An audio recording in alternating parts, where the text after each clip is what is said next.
Revista 907. Bueno, ya estamos aquí y usted nos ve en penumbras porque vamos a platicar de relatos del lado oscuro y me da muchísimo gusto recibir José Ramón Cantalapiedra. ¿Cómo estás? Muy bien, muchas gracias por la invitación. No, bienvenido. Ahorita le preguntaba yo, primero, ¿dónde puede la gente ver relatos del lado oscuro? Híjole, prácticamente en todas partes. Estamos en YouTube como Relatos del Lado Oscuro, en todos los podcasts de Spotify, Apple, todos esos estamos ahí también como Relatos del Lado Oscuro. Facebook, TikTok. O sea, en todas las redes, relatos del lado oscuro. Con que teclees Relatos del Lado Oscuro, ahí me encuentras. En cualquier buscador aparecemos. Bueno, yo le preguntaba a José Ramón hace cuánto tiempo que empezaron y su respuesta, la verdad es que me dejó impactado. Arrancaron en marzo del 2003. Así es, estamos por cumplir 23 años al aire. ¿Cómo inicia Relatos del Lado Oscuro? Bueno, perdón, primera pregunta, me voy un paso antes. ¿Qué es? Para quien no te conoce, quien no conoce Relatos del Lado Oscuro, ¿qué es? Relatos del Lado Oscuro es un proyecto de radio que pasó a YouTube. Básicamente, nosotros éramos un programa de radio en donde hablábamos de temas de misterio. No necesariamente, como muchas personas se imaginan, solo fantasmas. No, misterio. Cualquier cosa extraña que hubiera era nuestro tema. No es la mano peluda. No, señor. No somos la mano peluda. Nosotros no nos enfocamos en ese tipo de cosas. No somos hechiceros, no somos chamanes. Nosotros nos enfocamos en el misterio, y el misterio incluye el tema paranormal, por supuesto. Sin embargo, también incluye, por ejemplo, los efectos parapsicológicos, lo que es la telequinesis, telepatía, precognición. Incluye fenómenos como las experiencias cercanas a la muerte, la investigación de fenómenos relacionados con el fallecimiento de las personas, ovnis, vamos, hablamos... Desapariciones misteriosas. Por supuesto, de todo lo que te puedas imaginar que no tenga una explicación clara y que haya un misterio. ¿Es a través de entrevistas? No. Normalmente no entrevistamos a nadie, muy rara vez hacemos colaboraciones, el programa es temático. Ok. Yo tomo un tema y te lo platico. Ok. Y puede ser muy extraño, ya sé que hoy en día, en épocas en las que un TikTok dura 20 segundos, de pronto tenemos programas de 2 horas y media, en donde la única voz que se oye es la mía. Bueno, habrá quien se quede dormido, pero muchas personas no se quedan dormidas. Oye, ese yo creo que ha sido un gran reto, ¿no? Porque una cosa es el radio, que es el origen de Relatos del Lado Oscuro, pero cuando el brinco a las redes en mucho están diseñadas para contenidos cortos. Sí, de hecho, nosotros cuando nos brincamos del radio hacia YouTube en el año 2020, lo primero que vimos fue que los canales exitosos de ese momento, que eran Dross Rosnack y otros de ese estilo, tenían videos de 7 minutos. Los más largos. Ajá, era así como que en 7 minutos vas a platicar todo. No se puede. Entonces intentamos hacerlo, quisimos adaptarnos a las redes y un buen día dijimos, no, estos no somos nosotros.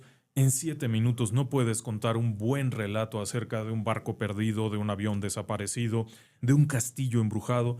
Tienes que dar los detalles, no puedes obviarlo porque entonces te vuelves una cosa muy corriente ahí. Sí. Muy casera, ¿no? Y te vas hacia el susto y el capiruchazo y el grito y no es la idea. Entonces hicimos nuestros programas del tiempo que tienen que tener. Claro. Y a veces el tiempo que tienen que tener son 50 minutos, a veces es hora y media, a veces hasta 2 horas y media, según lo que haga falta para desarrollar un tema. Hablas mucho en plural. Es decir, Relatos del Lado Oscuro no eres únicamente tú, tienes un equipo. No, claro. O sea, no me planto yo frente a una webcam y hablo. Tenemos equipo de producción, tenemos gente de estudio, productora, gente que se encarga de todas las redes sociales, porque es un problema.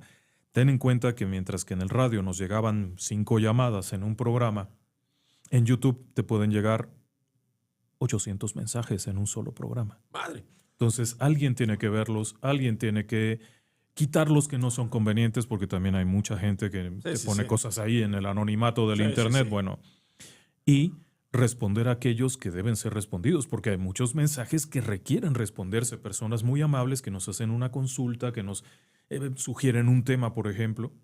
O que hacen una pregunta sobre el mismo tema, me imagino. Exactamente, también, ¿no? bueno, algunas veces me mandan a mí la lista con todas las preguntas y bueno, ya les digo yo, miren chicas de redes sociales, esto es lo que hay que contestar. Porque obviamente no puedo hacer programas y contestar redes sociales, pero sí. Y me imagino que también intenso. tienes un equipo de investigación. No, eso sí no. Eso sí lo haces tú. Sí, no, pues sí, no, qué chiste. O sea, si te plantas frente a un micrófono y no lo preparaste tú, lo vas a tener que leer. Y leerlo no tiene gracia. Claro.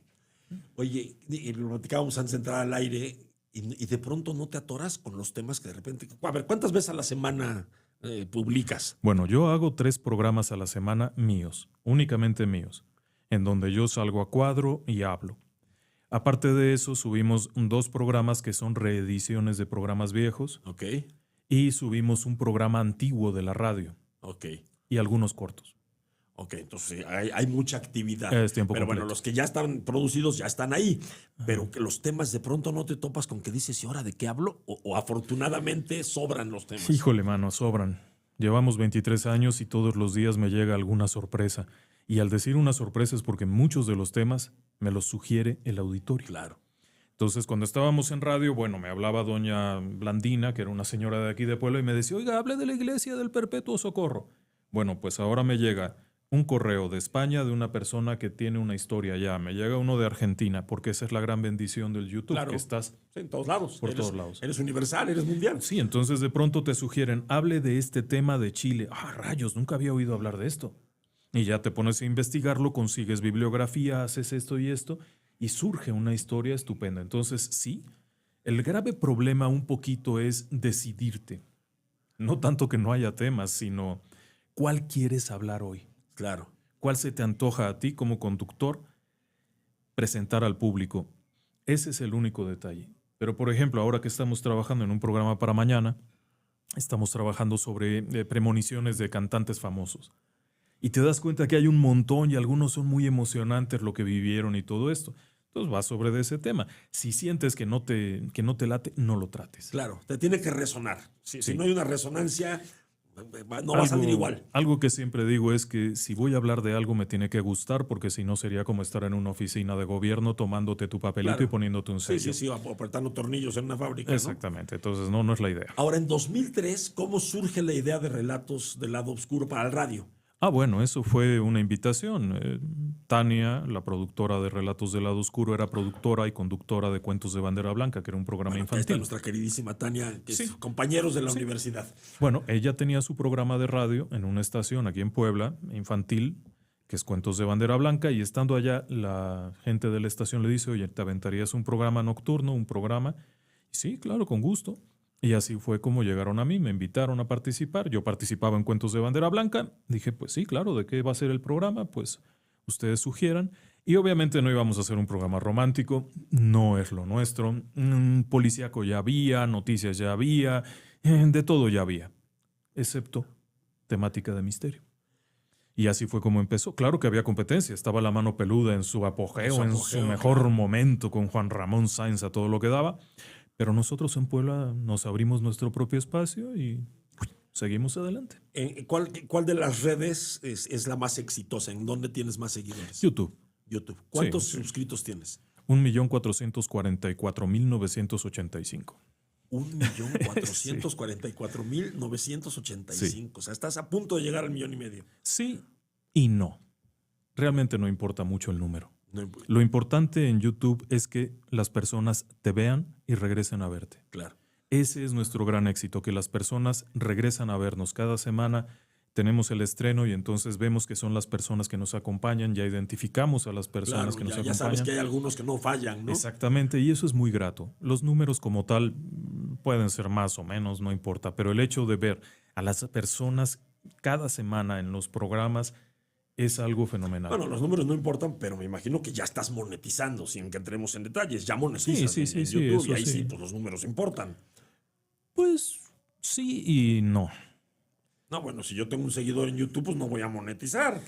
Sí, pero por ejemplo tenemos chicos que llegan a YouTube y monetizan en 15 días y alcanzan cifras extraordinarias durante el primer mes Sí, y luego. y adiós. desaparecen. Sí, sí, sí. Entonces, el verdadero éxito en YouTube no es tanto los números, sino permanecer. Permanecer. Que te Y sigan que viendo. no te vayas para abajo y seguir trabajando. Pero sabes algo, el verdadero secreto es que te guste. Claro.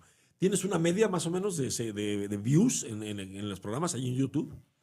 ¿Más o menos un promedio? Pues es que es muy, muy variable porque depende. Hay programas que pueden alcanzar 40,000 vistas. Dices, pues nada, no es nada, es muy poquito. Y hay programas que llegan al 1,000,000 de vistas muy rápido. Entonces, muy Oye, ¿y te depende mucho del sorprende de tema. pronto? A mí me pasaba en algún programa de radio que hice hace muchos años, que poníamos un tema y decíamos, este tema va a jalar muchísimo, y no jalaba. Y temas que pensábamos que no iban a jalar tanto, ¡pum!, explotaban los teléfonos. Sí, claro, claro. Eso siempre pasa, que tú tienes una idea porque a ti te pareció fenomenal el cuento del abuelito y el diablo y a las demás personas no les gustó. Bueno, pues no importa. Y luego subes un video que tú pensaste que a nadie le iba a gustar y resulta que fue un éxito total. Sí, Hicimos sí. uno de ovnis. Y los ovnis son el patito feo de lo paranormal, del misterio, ¿no? Es el que nadie quiere ver, es el que ya se fue abajo, ya nadie asiste a los eventos de ovnis. Y de pronto subimos uno, porque es un tema que me encanta, y se fue hasta las nubes. Dije, bueno, pues ¿qué le puse? ¿Sí? Oye, algunos que nos puedas decir, para mí esto es de mis consentidos, de algún programa, algún tema que te recuerdes que es de los que he disfrutado mucho, además le fue bien. Mira, En 23 años debes tener muchísimos, pero... Nada más en YouTube tenemos 1720 videos, más 20 años allá, pues sí son muchos. Me encanta un tema que hicimos que era acerca del Padre Pío, que era fenomenal el hombre. Hicimos otro de unos alienígenas que atacaron en Hopkinsville, en Estados Unidos, que era cómico aquello, como llegaban aquellos campiranos gritando, llegaron los marcianos, sheriff, y cosas de ese estilo, ¿no? Pero en general, pues a mí me gustan todos porque esta es la temática que me interesa. ¿Ya tocaste la desaparición de Jacobo Greenberg? Ya. Un caso muy dramático, muy triste. El hombre había cruzado una frontera que nadie más había cruzado y la cruzó públicamente y eso no se hace. Sí, claro. Le tocó. ¿Y adiós? Sí. ¿Está vivo Jacobo Greenberg? No, claro que no. No. No les interesaba. Lo que él descubrió ya se sabía, esto ya no era nuevo, era algo que internamente y de manera secreta se sabía, lo único es que él lo descubre y lo hace público. Estados Unidos llevaba años trabajando en el proyecto MK Ultra, los soviéticos, que era su contraparte, también trabajaban en estos fenómenos de la mente y en todo el proceso que eso significaba y como herramienta bélica también, tenías el proyecto Montauk en Estados Unidos y todos estos proyectos. Él los hace públicos al descubrir ciertas cosas. Vaya, no había mucho que decir. Porque además se fue público y hizo libros y salía en televisión. Bueno, a conferencias, andaba para arriba y para Estaba abajo. encantado de la vida porque había descubierto que no solamente hay una realidad, sino que esta se puede alterar y un montón de cosas. Estaba feliz el hombre, además estaba en su mejor momento. No tenía por qué haber desaparecido. Pero creo yo que eran cosas que ya se sabían, pero que no querían que supiéramos. ¿Qué tanto, es que no sé cómo plantear la pregunta, qué tanto de la realidad desconocemos? Si pudieras decir un porcentaje, porque hay un bonche de cosas en todos los temas. O sea, conocemos poco de la realidad. Sí. Y hay varios factores. Lo primero, por ejemplo, en el caso de los extraterrestres. Durante años ha habido reportes, más allá del viejito que vio una luz en el cielo o de lo que nos platican la prensa y eso, que es muy sensacionalista. Hay reportes militares importantes, hay encuentros militares documentados con radar, con todo lo que te puedas imaginar, recientes, 1986, 2009, 2014, que no se han hecho públicos, que no se saben. O sea, ahí hay una realidad que ciertas esferas ya conocen. Por otro lado, todos estos experimentos que te platico desde los años 50 ya revelaban la existencia de una doble realidad, ¿no? Nuestra realidad física, que creemos que es muy sólida, y otra en la que ocurren cosas imposibles. Sí. Y luego también tenemos la teoría de las cuerdas, tenemos la teoría de las realidades paralelas, que nos dicen, esta realidad es una, pero hay muchas más. Y en cada una de ellas los efectos de esta alteran. Entonces sí, yo creo que no tenemos idea de lo que hay más allá. Simplemente con la muerte. No, pues claro. No sabemos ni qué. El gran misterio, ¿no? Bueno. O sea, sabemos desde el momento en el que un óvulo es fecundado hasta que nace el bebé, pero en el momento en que nos morimos, ya empiezan los problemas para definir en qué momento te moriste, porque hay gente declarada muerta que regresa 45 minutos después, el efecto Lázaro. Entonces, tenemos problemas hasta para definir eso, mucho más lo que sigue. Pocos científicos se han adentrado en el campo de la investigación post-mortem o de la supervivencia de la personalidad después de la muerte. Son pocos, contados con los dedos, vaya. A partir de que empezaste a tocar todos estos temas, ¿has tenido experiencias tú? No.